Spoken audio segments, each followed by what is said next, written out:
Hello Ankita आज मो घर को ना झील आसी आटे मटन की चिंगुड़ी पुआ को कहीकि किणी आने भल रोसई करदे है। एटा को बड़ कथा कि माँ घर झील तो घर को आसची ताको कौन दरकार एते भल मंद करके देबा।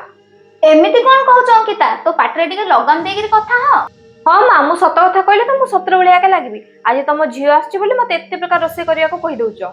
हाँ तो कौन है मो झील आसची एते प्रकार रोसई करेली कहले। नाइ माँ मु समिति भाबुनी आज जेमिति कहउचो तुम झील आसची एते सब रोसई करिया को सते बेले तुम पार्टी कोन देते जेतले मो बापा बो भाई आस्थिले। तू भल मंद रोसई करिकरी तो बापा भाई की तू देलुनी। आज तुम झील आसची बोली माँ ए कथा मते आज कहउचो से दिन तो मते रकठक मना कर देथिलो।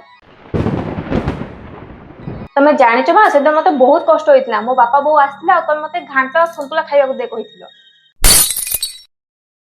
जानिचो माँ घर झील केबे कुणिया होय नथा घर बंधु ए घर कुणिया हेथांती। माँ तू मते क्षमा कर दे रे मु तो सह ना बहुत बड़ भूल कर देछि रे एमिति भूल करिवार ही नथिला। अरे माँ आपण मोठू केते बयस रे बड़ मते कोन क्षमा मागुचती किछि भी आवश्यक नै त मते क्षमा छाड़ो माँ सबु घर बहु माने बस एतिकी चाहंती तांको बापा घर जे भी तांको सासु घर को आसीबे सासु घर तांको फुल सम्मान मिलु। तू ठीक कहलु रे माँ सेमिति ही हेबा उचित। ठीक कहना संग माने कमेंट निश्चय जणाइबे।